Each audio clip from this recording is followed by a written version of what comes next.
Hello Brian, সকালবেলা থেকে ব্লগটা স্টার্ট করলাম। তোমরা সবাই কেমন আছো? আশা করি ভালো আছো। আমিও তোমার তো ভালো বাচ্চাই আছি ভালো। তো কী কী রান্না হচ্ছে আজকে তোমাদের দেখায়। চলো, তো এখানে হচ্ছে ঢ্যাঁড়স পেঁয়াজ দিয়ে ভাজা, আর এখানে আছে ডিম, ওখানে আছে আলু। ডিম দিয়ে আলু দিয়ে ঝোল, আর ঢ্যাঁড়স পেঁয়াজ ভাজা। আর ওইদিকে মাছটা দেখতে পাচ্ছ, এটা হচ্ছে সুইটির মাছ, ঠিক আছে। আর মাইক্রোওভেনে ভাত তো হয়েই গেছে, ঠিক আছে। তো দেখালাম তোমাদের। তো মা এখন রান্না করছে আর আমরা সবাই বসে আছি।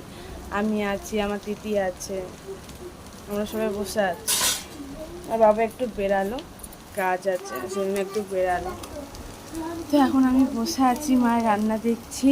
তো এই দেখো রান্না করছে মা, ঠিক আছে। তো মা রান্না করছে। আর আর আবার তো চলো, বসেই আছি, ভালো একটা ব্লগ করি।